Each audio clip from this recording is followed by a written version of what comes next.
does drone show animator actually do? A drone show animator is responsible for creating a show from start to finish. We take part in developing the concept. Sometimes we come up with ideas ourselves, and other times we work with what the client brings us based on their request. Then we start creating the figures in Houdini. This could mean creating a 3D model or just a vector drawing, and then we work on converting all of that into points that will physically match the drones. Where do ideas for drone light shows come from? Initially, a client comes to us with a specific request. This could be just a request for an event, or it could already be a specifically prepared storyboard, or even a concrete set of formations.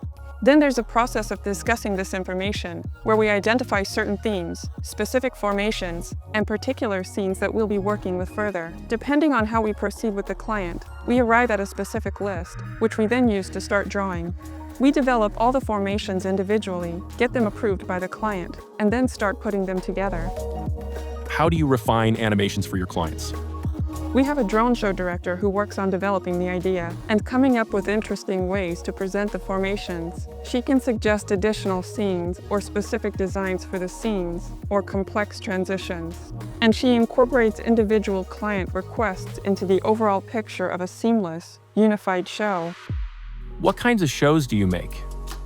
This could be a standard show with regular transitions, or it could involve complex transitions, where several separate formations create a scene that's almost seamless in its transitions. In our shows, we strive not just to display separate images and transition them into each other, but to tell a story, to connect them so that it becomes a full-fledged storytelling experience. Depending on the request, we can take off without lights, so the show starts suddenly for the audience, like a surprise. Or it could be a takeoff with lights, with flickering in a certain shape, or syncing the flickering to the rhythm of the music, creating a different impression for people, like a kind of emerging magic. If we have enough extra time, or if it's included in the original script, we can do a more complex, choreographed takeoff. But if we need to fly far or take off very quickly, then the takeoff and landing are standard. What is the process behind creating shapes? We have a concept artist who helps us with ideas and suggests different ways to solve certain formations. For me, for example, it's comfortable to just start right away and begin drawing in Houdini, and then edit the figure as I go so that it matches what I have in mind. Some people first sketch, even by hand, and then they might draw it in Illustrator or in Photoshop, and then transfer it into Houdini. We also use additional programs, for example, for 3D models or portraits, where we first create a 3D model and then make a texture for it. And only then do we transfer it into Houdini and refine it there to its finished look for the show. How long does it take to create one animation?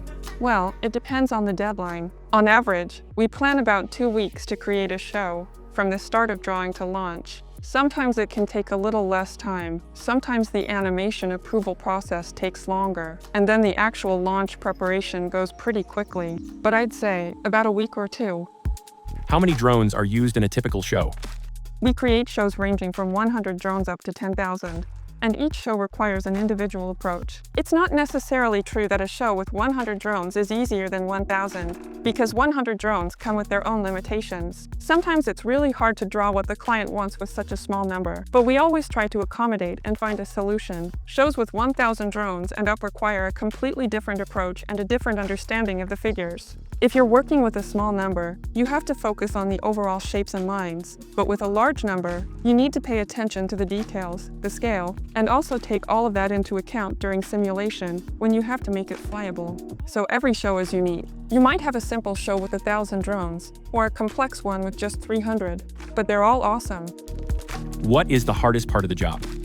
Well, like in any creative job, sometimes it's hard to reach the exact effect. It's not simple to explain how drones can fly and how they can't. It sometimes turns out that we need to change something because of the technical difficulties at the site or weather conditions, and you absolutely have to keep track of every single detail at every stage.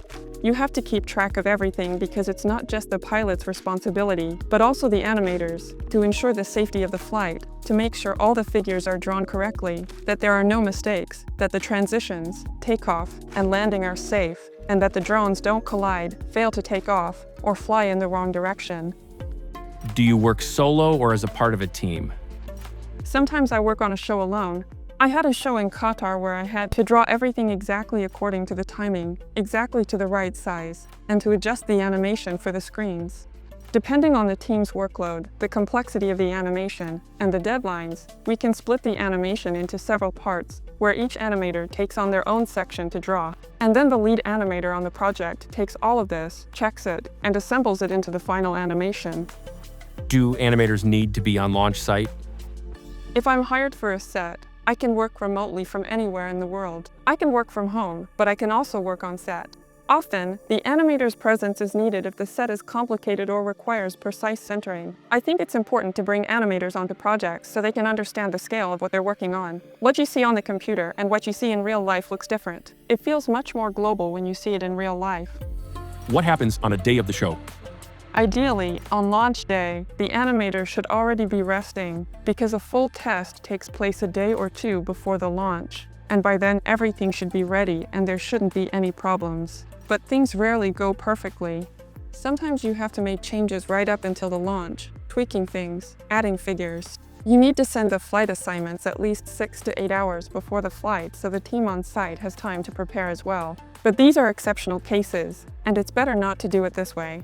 Sometimes it happens at the client's request, and sometimes it's due to technical issues. These could be issues with the animation centering, or a change of location, which also happens sometimes, or due to flight restrictions. For example, if the animation needs to be lower. Basically, all sorts of technical issues. Sometimes you have to slow down the drones because of strong winds, or shorten the animation, or make takeoff and landing safer. In other words, these are the little details that ensure the safety of the show. What software do you use? The main program I work in is Houdini FX. I also use Blender and ZBrush, Photoshop, Illustrator, as well as DaVinci Resolve for rendering. Do you need to understand flight physics? The fact that I have an education in physics and mathematics gave me a good understanding of how a drone show works and how it should look. Not everyone gets that, but also, some of my colleagues don't have a technical background, and that's absolutely fine. It's good to have a basic understanding, but you don't need to go too deep. We have tools that handle simulation, which take into account all the speeds and limitations, and allow us to move drones apart when they're too close to each other. A simulation that takes into account all the physical parameters. These tools are already built into the program, they're installed in advance, and we can start working with them right away inside Houdini. How much can drone show animator earn? You can freelance, take on projects, and collaborate with studios. Or you can work in studios that specialize exclusively in drone show animation, which is more of a team effort. Or work directly in companies that launch shows themselves and have their own staff of animators. A beginner can earn around $1,000, and as you gain experience and grow, you can earn more. Senior animators can earn up to $4,000 or $5,000. Is there strong competition in this field? The market is new, so there aren't as many specialists in this field as there are in other areas of 3D. But the market is also very specific and quite small, since it's still new. Especially now, since we often participate in tenders specifically for animation, and a lot of companies, strong in 3D drone show animation, exist and compete with each other. What skills does a beginner need? I think it's enough to be able to draw, have a good visual sense, and probably have some background in 3D animation or modeling, at least the basics in Blender, Maya, or Cinema 4D, and, of course, in Houdini, since that's mainly where we work. That will just be really helpful for your overall understanding. The drone show industry is still pretty young, so creating animation is very unique. And for now, there aren't any official, widely accepted basics for how to draw. So, maybe it's enough just to know how to draw and navigate the software, and then figure things out as you go with help from your colleagues. It's also good to have some skills in Photoshop, Illustrator, and basic video editing, just a set of basic design skills. And of course, lots of enthusiasm and a willingness to learn and come up with new ideas. What is the best way to get started? Well, I started out by making shows in Blender, and there are a lot of companies that do drone shows in Blender too. Blender is completely free, but in my opinion, it's not the most convenient editor. It's more suited for modeling.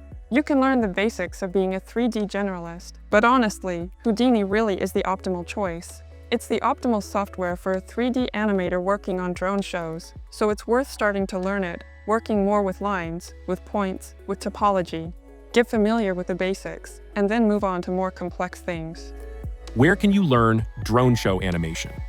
There are no official courses. For training 3D animators, But at Lumasky, we're working on developing a methodology for training 3D animators, specifically 3D animators for drone shows. We've already run a pilot program and trained some interns. And for them, lectures were held once or twice a week, where we covered the basics, like how to work with points specifically in Houdini, how the animation for drone shows is conceptually built, that speed and distance limits shouldn't be exceeded, how it should look, and that it needs to be readable from a certain angle. We also talked about the basics of formations, takeoffs, landings, and other details. Looking at which details were missed during the main training and improving our program accordingly, we are planning the next round with a more advanced program that we are going to share online. Follow us on social media. How to secure a position as a drone show animator?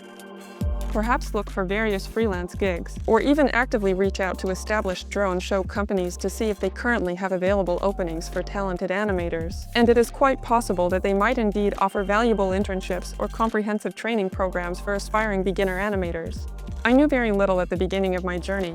I just had a lot of enthusiasm and a willingness to learn quickly. I talked a lot with my colleagues and learned from their experience, studied old projects, asked questions, and copied certain principles. For me, it was really important to learn by example.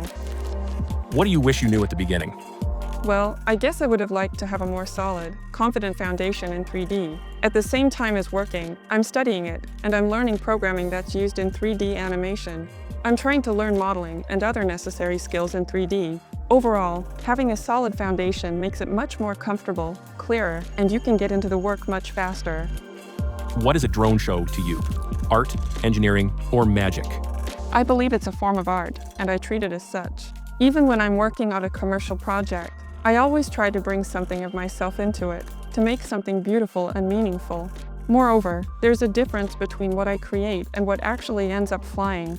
It's 40% art, 10% engineering, and 50% magic.